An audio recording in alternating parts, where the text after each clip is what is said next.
Sup Shredders, my name is Logan, aka Spiderhands, and welcome to an SBRX, where today we have ourselves a track from an act named Swan Nebula titled The Promise Still Remains, featuring Everged. And if we switch over to here, we have ourselves the track on the screen on YouTube, and we're going to listen through it from start till finish, and we're going to hear what we think. There'll also be a song score provided at the end out of 10 on various musical criteria, but we're going to talk about that then. For now, let's listen, let's do it, let's go. What do we got? Years between us, yet the promise still remains. Observing time and how it changed me and you. The vocals are fantastic, dude. The sound of breaking into. You can knock on the window, and I can see through the door. Father, we drift apart, shorter till it restarts.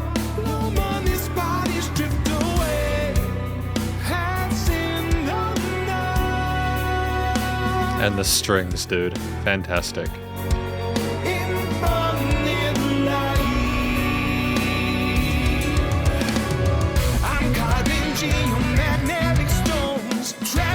I mean, the guitars, man, as well.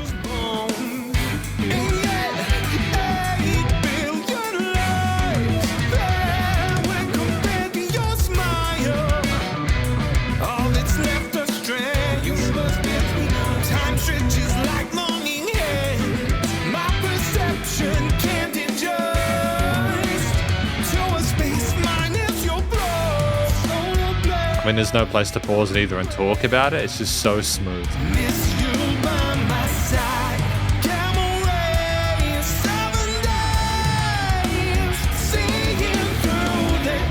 And those rhythm riffs underneath are phenomenal.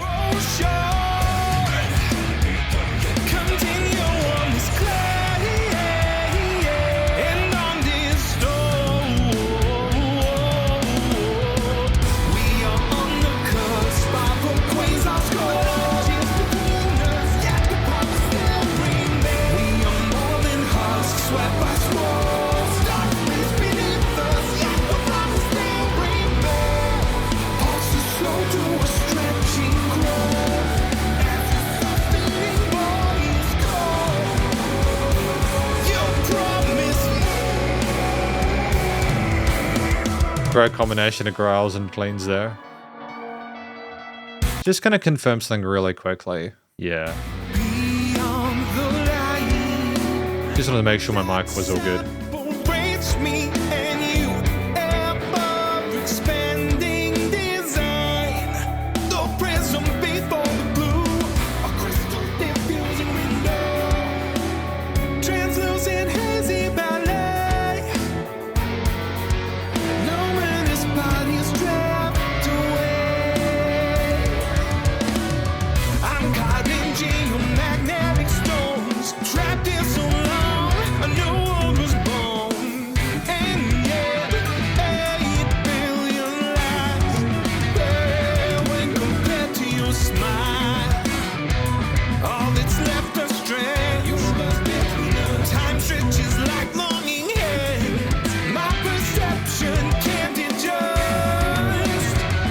Space minus your plus. Ooh.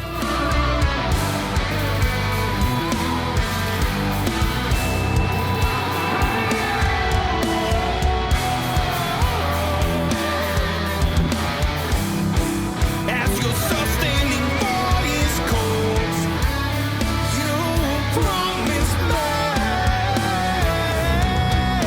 Oh.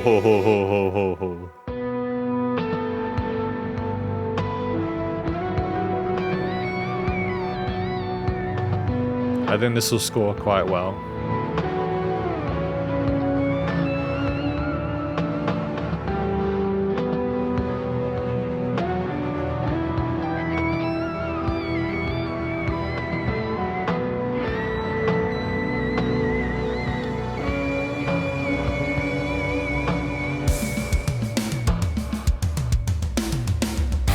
Solar blaze, parting frames. Miss you by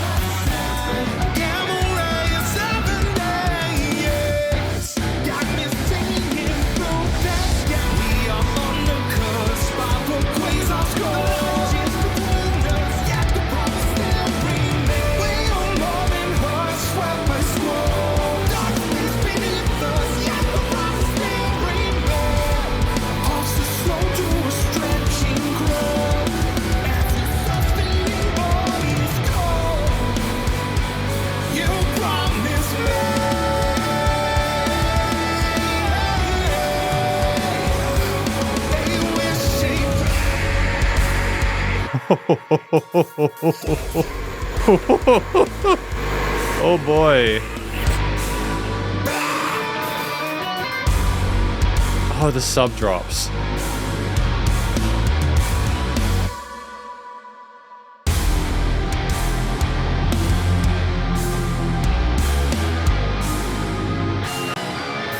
Oh man.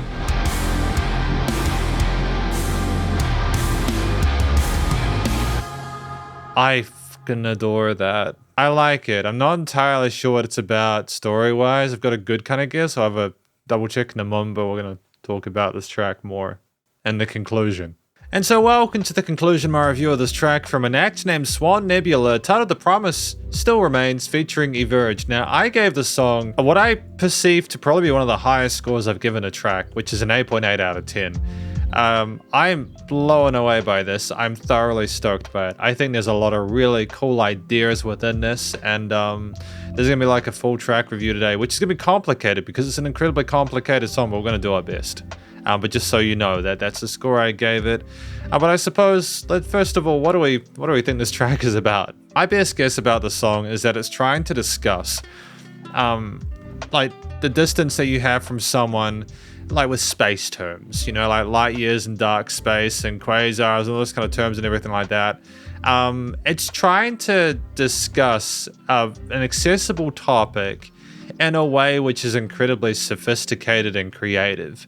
And I kind of adore that. There might be more to it that I've missed. That's my kind of crux, kind of like breaking it down kind of scope of it. But I think ultimately what it does is it simultaneously adds a lot more kind of a sense of uniqueness to the direction of it, whilst also catering to people who maybe don't necessarily want to have that sense of difference within it and want something they can more sort of like follow along with. But either way, even if you just kind of leave the relational aspect out of it and sort of focus on like the space talk and everything like that, not to be too minimalist about it. I genuinely enjoy it. I think there's definitely an audience for it regardless. I feel like the vocals in this track were just spectacular.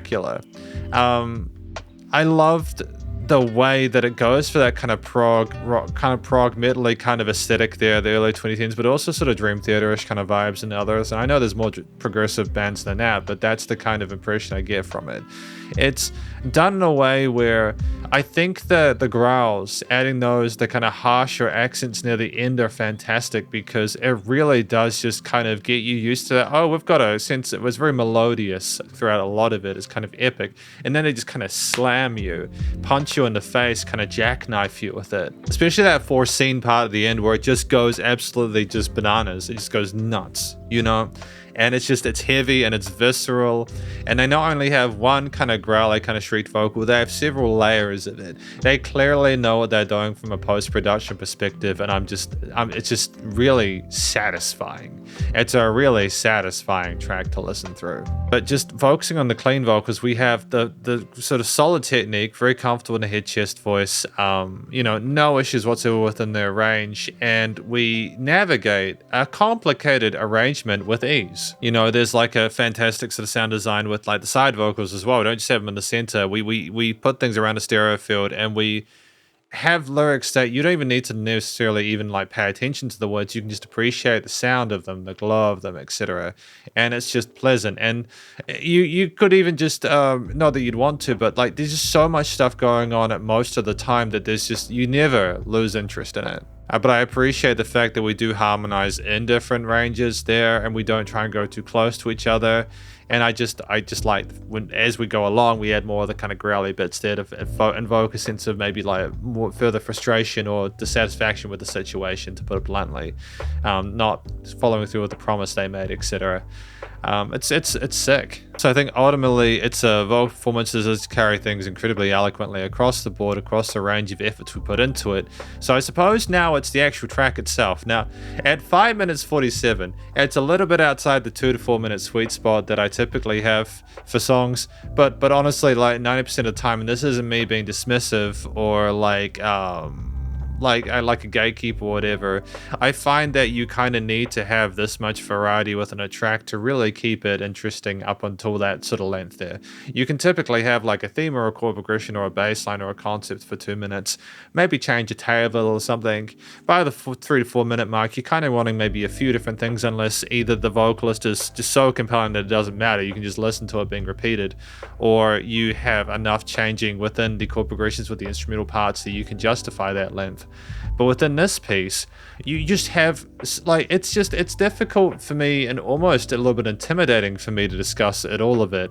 So I'm going to try and, because it'll be a long conclusion section if I go through it in detail, like in bulk. I think like the easiest way to do it is if we do it in a minute at a time. Not to kind of say that the bits in between aren't as important, but simply just to show the different statutes of it. And I think we get a lot of the instruments by doing that as well, because things return and they come back. So at the beginning, you have the bass tone and the drums doing some interesting sort of like 16th sort of like ghost notice, or maybe sort of like triplet timing parts or 6/8ish timing parts. The time signature is interesting off the bat. You just have a kind of like a weird kind of quirky kind of like feel to it, but it also feels weirdly like grandiose. I think it's because of this kind of like reverb tails that you have on some of those guitar like lines there, those arpeggios going on the sides that kind of simmer out into the mix, and you really do kind of feel like you're floating in space when you're listening to it because of that. And there are tom fills and different sort of like movements from the drum kit as well. The percussion throughout this track is just phenomenal. There's a wide variety of different quarters, 8th, 16th triplet groups there. Whilst there are faster rhythms, and then there are slower rhythms, and there's times where we kind of speed up and do normal time and half time. There's all these different cool functions that explore the entire drum kit as well. It's not just relying on one part. It's well balanced. And they even include some interesting sort of like tom ideas to kind of go below some of the guitar arpeggios with the electric guitar parts, a bit kind of like more intense ones, but I go dun dun dun dun, and then they go and put the cymbals as like a cooler response to that, which is kind of nuts. And like, it's just the percussion, the drums are doing so much that the guitar can be more active when it wants to and explore its scale range. It's not just doing low notes and kind of like 8-string stuff. You can kind of go up into that mid-range there and arpeggiate, or you can have these kind of held notes that are legato or whole notes because of the fact that it contrasts against how and short some of the drum parts there by proxy of the instrument tone. In fact, a lot of the track, from what I remember, is actually simply those kind of lower notes or those mid-range notes on the guitar, because the vocals are typically in that higher part, you know. They're typically exploring that higher register in a way which I feel is very satisfying. So it's nice that even though we can clearly play the guitar and the bass is well structured and like it's foundational, and the drums are doing everything they can, we have like a purpose for each. And you have like these interesting kind of like moments where, like, again, there are like kind of like rhythm layers, or maybe even sort of some pads or synths or something like that, and you hear these kind of like little guitar parts kind of wiggling about in the ether in the background, the sublays kind of bow bow bow, cool little melodic tails there. And we're happy to roll with chromatics and sort of notes outside the diatonic majors and minors and stuff like that, which is really cool. I dig that. And like, we get into that kind of 4-minute mark there where we have the cute little kind of lead guitar that's doing something very different. Often you'll have the lead guitar pick up at that point and be like loud and kind of like poignant, but also semi-boisterous, like, look at me, I am the alternate lead. But it's crazy how misty things are, and then you hear this guitar off in the distance and you're almost kind of like sort of sucked into it, which is wild there. It's wild because you're like, why am I paying so much attention to this if it's so quiet? And it's such an easy trick in post to get a person to listen more closely, but they nail it. It's also because the melodies that the solo guitar is playing are interesting, and there's little vibrato and kind of hammer on pull up for parts as well. And it's like kind of deceptive in the way that it's sort of portrayed, because it seems like it's quieter, but then you listen to the gluing in some of the pads or whatever, kind of like the mid-range resonances, and they're a similar level. It's just that when you take the drums and the more sort of like rhythm-oriented distorted guitars away, you have that sense of relative like calmness there, almost like it's a completely different angle on a completely different song. And just to get that 5-minute mark to kind of just completely go off the rails and just do some little sort of like kind of ride stuff and go BAM, and kind of, there were so many sub drops as well. The sub drops were tremendous, dude. The sub drops were fantastic. They hit like a train. And just like just to kind of just completely lose, like apparently lose faith in that promise, or just to scream out for that promise, and just for it to break down and break tempo like that was phenomenal. I think this has already been a long review. Yeah, it has been a long review. So I'm basically what I'm trying to communicate. I'm hoping from what you have already, there are a lot of twists and turns within a track where it does keep a relative sense of continuity there. You can understand how one part goes to the other, and the vocals are one of the things that sort of tie it all together. Not just because of the quality of the performance and the use of different harmonies and melodies to keep things interesting, but also as well as the story told, but also because they have all these different ideas and they re-enter and then are introduced and then they kind of go away, maybe like re-enter there. They have dynamic range, not just from things becoming relatively quiet, but also because of things like the drums coming back in and kind of slamming away or allowing things to float at certain parts there. There are pseudo and sub leads as well, which allows there to be a bit more sort of compositional diversity within the piece. I think we explore all sorts of harmonic and melodic ideas there with the rhythms thoroughly. It's like this thoroughly, like just it's a what's that like a it's like a Rube Goldberg machine basically. You know, like one thing kicks off another, so it's very intricate. It's one of the best composed tracks I think I've reviewed from like these sort of independent reviews, and I really appreciate that. Thematically, I think it's trying to sound a bit more sort of sophisticated with a lot of the extension orients there. The distorted guitars and the drums, etc., kind of infer to me that we are clearly not happy about this. We're trying to sort of explore the wider picture and the ethos of it and look at like how these 8 billion are worth this thing. But it's also like a situation where I think at the end it kind of all falls apart. And I think that a lot of this is simply trying to provide a lot of really interesting, cool ideas, but we're also trying to establish a sense of, I suppose, sucking the person and listening to it until you understand just how much they've been betrayed. But I think it really is a track you just need to have several different times to listen through and to pick up all the different nuances. I'm going through this as we go along and kind of iterating on stuff, and I'm finding, oh, there's that thing, oh, there's that thing. But overall, incredibly well fleshed out. Thematic, really, really compelling, but a lot of the value from this track are or how all the different ideas amalgamate and how the vocals steer you along and how the general sort of like atmosphere of it is fantastic. But finally, it is the studio production. I know this has been such a long review so far. There was a lot I had to talk about, and I'm hoping that all of it was sort of at least semi-relevant. I adore what we tried to accomplish in regards to the post. The vocals came through so clearly, the guitar, bass, drums, synth, everything involved was so easy to discern in the mix, from the stereo field to the frequency spectrum, no weird resonant frequencies, no disillusionment with it. It's just commercial grade. The sub drops were fantastic. I'm sure there was some panning of different sort of like automation of panning and stuff like that elsewhere. The music surrounded you in the stereo field and headphones there. There's great use of sub layers as well. Those sub leads like in the 4-minute section as well as fantastic, as well as like pushing things and adding a bit of grit, maybe even distortion or other effects on the vocals with those growly parts there to just really kind of have them hit like a megaton brick. And it's nice and loud with up. Obviously, the bus compression limiting was handled. And ultimately, whilst having a sense of dynamic range there, so that it isn't heavy all the time. Like they are. This is commercial grade. This is again one of the best, most highly rated tracks I've reviewed through my time doing these.